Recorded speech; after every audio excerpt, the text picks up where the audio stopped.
friends, welcome back to the Creative Juggle Joy. This is the space where we talk honestly about what it means to live and work creatively, the wins, the wobbles, and everything in between. I'm your host, Delores and today's episode comes straight from the heart. You know, every once in a while, I get to witness one of my students completely blossom. Not just in skill, but in confidence, in creativity, and in courage. And that's exactly what today's guest, KeriAnne Daniels, has done. KeriAnne went from knowing almost nothing about digital design to building a full creative business called Kind Words Count. She has a line of heartfelt cards and gifts that spread positivity and kindness in the most beautiful way. Her story started with love and friendship, and through trial and error, she turned that spark into a thriving product line now sold in retail and wholesale markets. If you've ever wondered how to take an idea in your heart and turn it into something real and meaningful, this conversation is going to inspire you. Let's dive in. KeriAnne, welcome. I'm so glad to see your face here today. I am so glad to be here. Thank you so much for inviting me. Well, for those of you who haven't met you, can you introduce yourself? And I know you, and we have you in our group every week at the Thrive meetings. You're always very generous with all of your information, but I'd like you to introduce yourself and tell us a little bit about Kind Words Count. As Delores mentioned, my name is KeriAnne. I live in the San Francisco Bay Area and was born and raised there. I'm a single mom and raised 3 beautiful, now adult children and spent almost 30 years in the corporate world and now am an artist and entrepreneur. My company really is rooted in kindness, as you can tell by the name. It's all about helping people connect, encourage, and celebrate one another. My products offer simple ways to share kindness in a world that, really, we need it more than ever. Yes, absolutely. I love the heart behind your brand. We've talked about this before, and I know it began as something deeply personal. Can you share the story of how your friend Maria inspired this idea? Yes, I would love to.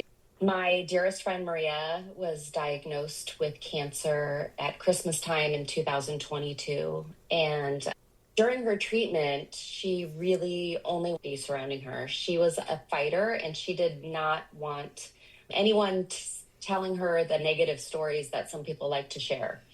And we were walking partners along with we had lots of other relationships. We loved to take long walks together, and she would share some of her mantras and kind of inspiration as she was starting her treatment with me. I would literally pull out my phone and jot them down.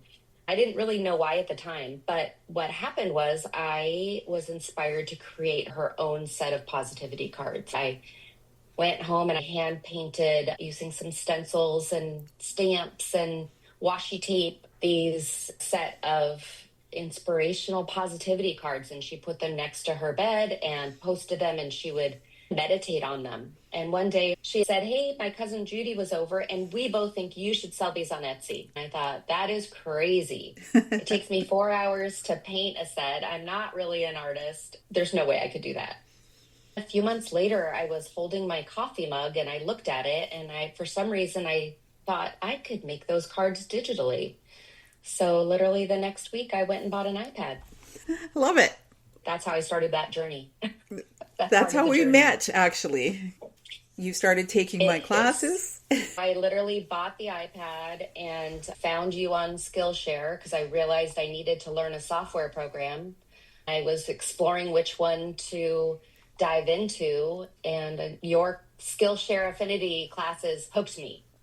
So that's what made you design or start designing, was just the idea that, okay, I got to make these. How do I make these? And then straight into classes on Procreate was where you started, right? You started on Procreate, and then I dabbled a little bit, but really dove into Affinity Designer. Because I know you more as an Affinity Designer user. Was there a transition period, or was it just like you decided, no, I prefer this?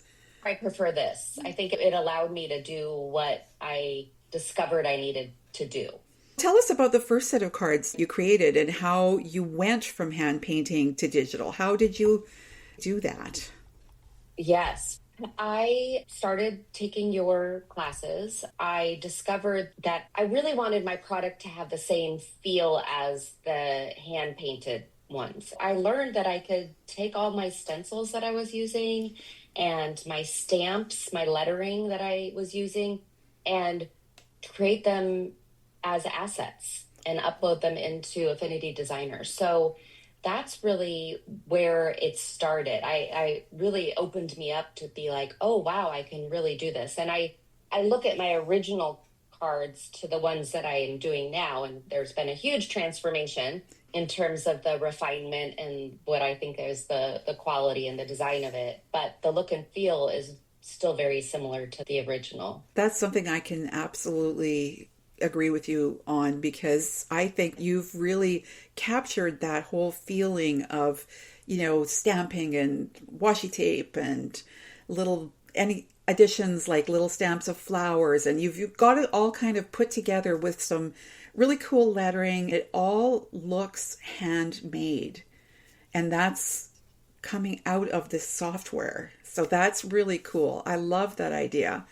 And I love the fact that you have also then taken it a step further. This was just between you and a friend, but then you've now decided and gone through the whole process of trying to figure out how to retail this project. You've gone through all of this.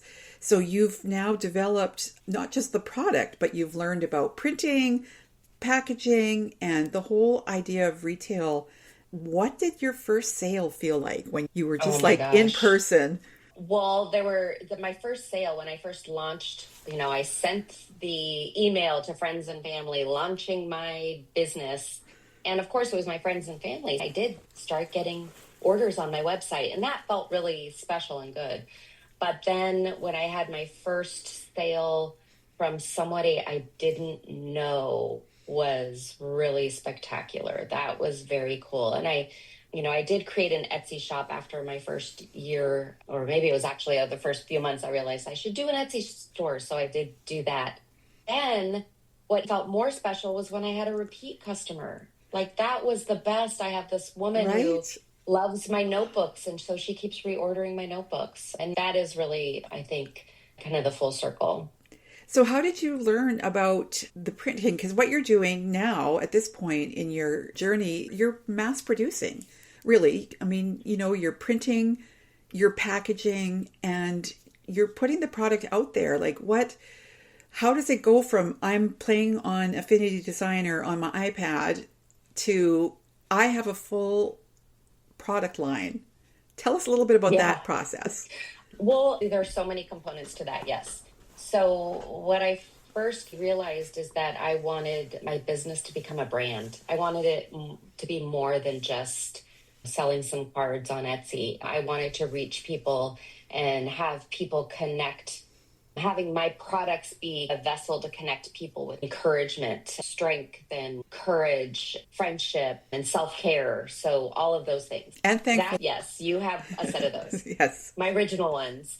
So, yeah, I had to do everything from figuring out what the card set looks like. I call it card art. I wanted them to be substantial and feel quality and have a thickness to them. So they're almost like a coaster. So Yeah.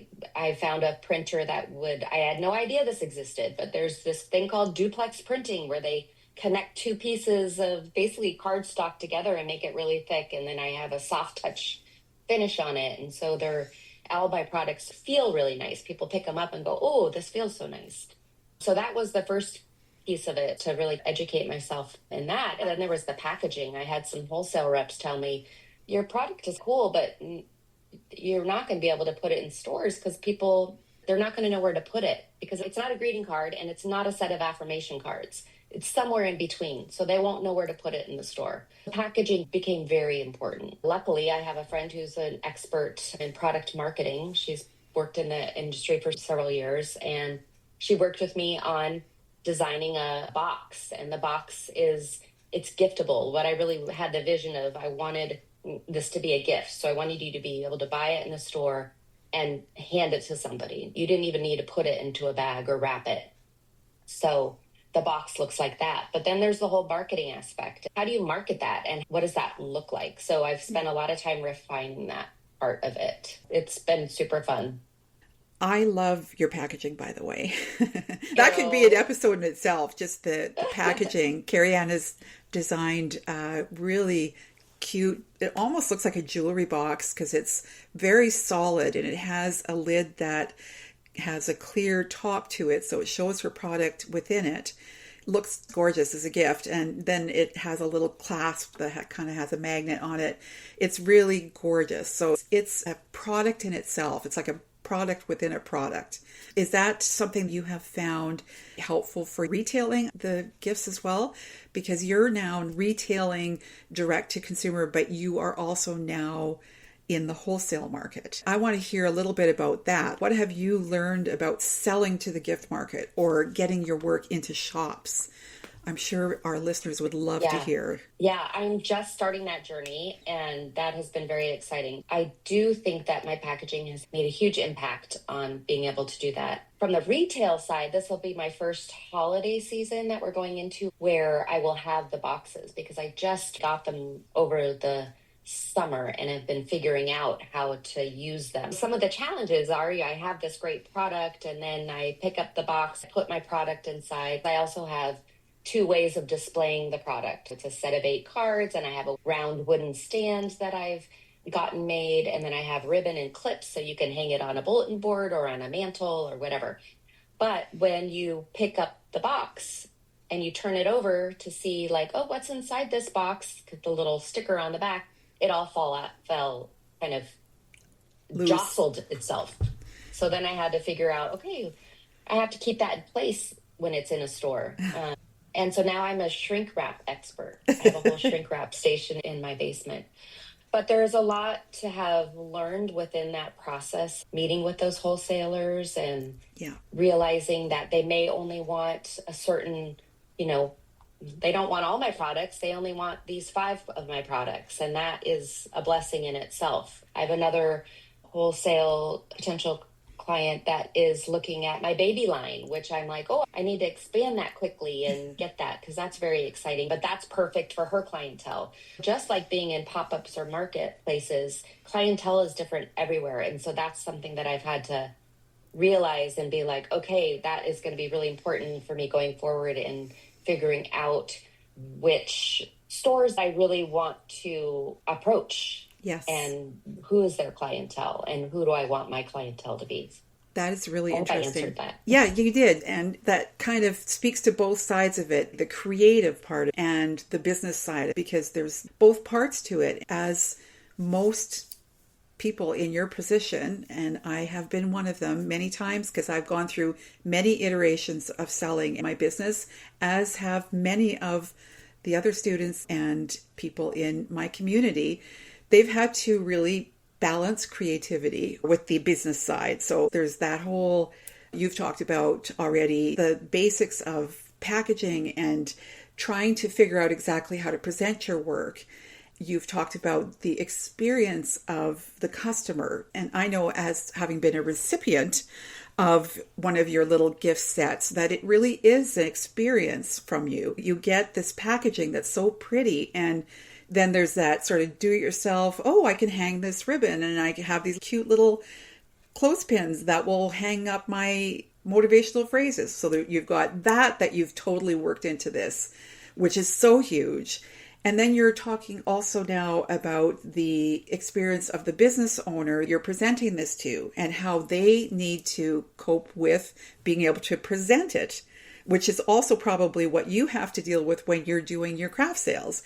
All work, and this is all the business stuff that's going on behind the scenes. It started with pretty art, and I like doing pretty art. Now you're at this point where you've done all of these other steps.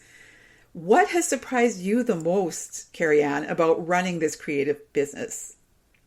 I think what has surprised me the most is the continuous ideas popping in my head, both from the creative side and the business side, like constantly, oh, I could do it this way, I could do it that way. Not having grown up in this artistic world, I'm not a person with a paintbrush in my hand from birth. This is very new to me in my 50s. The creative binge.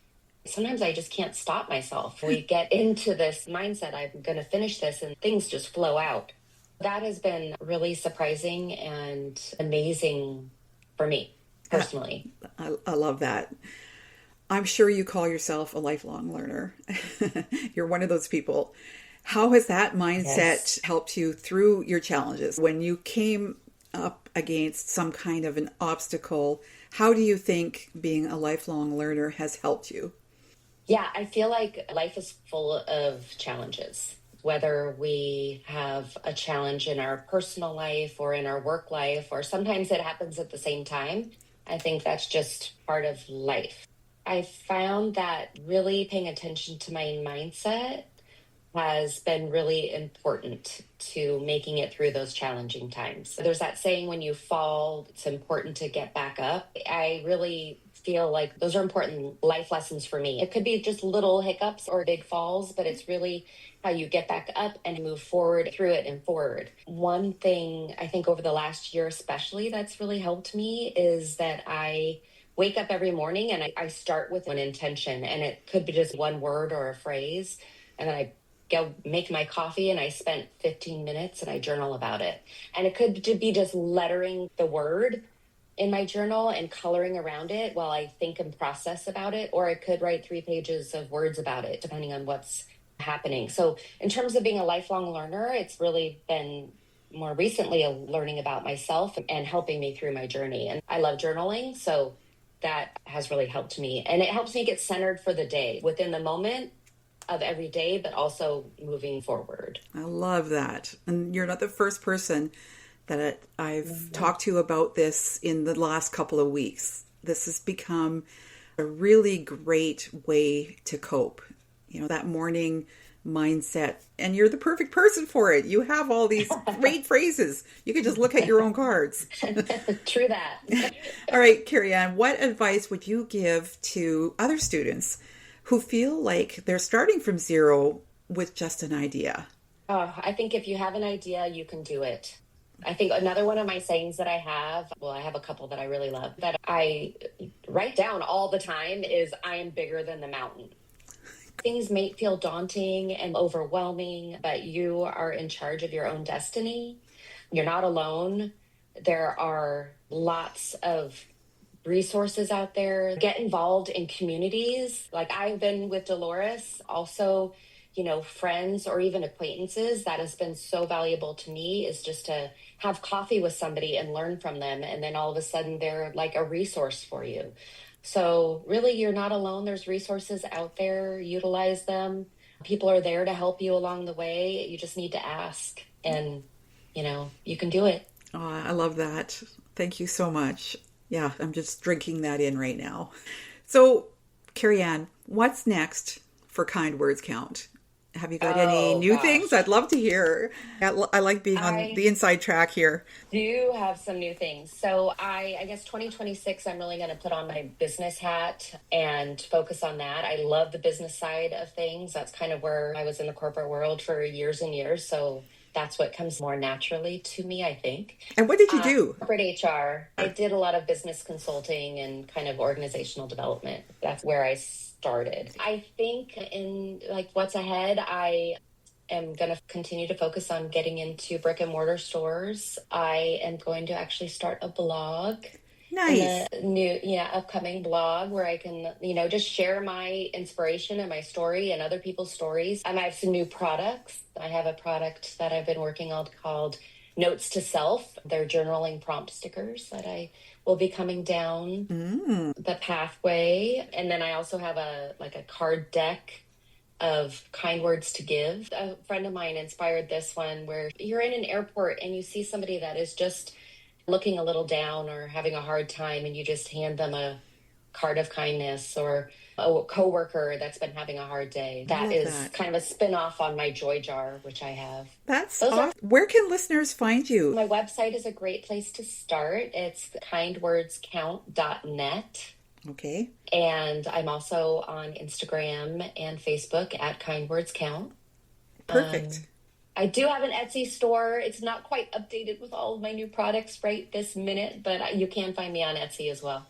That's perfect. I'll put all the links into the show notes here, but let's end on one kind word or message that you, KeriAnne, would love to leave our listeners with today. Go. Love it. Perfect. It's just been a pleasure to spend time with you today. Thank you so much, KeriAnne, for being with me today. Well, thank you for having me. I really appreciate it. It's been super fun.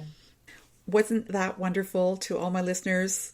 I love how KeriAnne's story reminds us that starting from scratch doesn't mean starting from nothing. And thank you, Maria, for starting KeriAnne on this journey. Every bit of kindness, curiosity, and persistence we give to our work really does add up. If there's anybody that makes me believe that more and more every time I talk to her, it's KeriAnne. KeriAnne, your cards, prints, and products are such a reflection of the heart behind your brand. And I'm so glad that you said that about just creating a brand. I really think that's something that a lot of us as creators don't stop to think about and don't stop to do at the beginning. And it's great that you've done this at the beginning. If you're one of my students listening in, I hope this episode gives you that extra bit of encouragement to keep going. Even when things feel uncertain or slow, you never know where your first digital brushstroke might lead. Thanks for joining me today on the Creative Juggle Joy. Keep juggling, keep creating, and most importantly, keep finding joy in the process.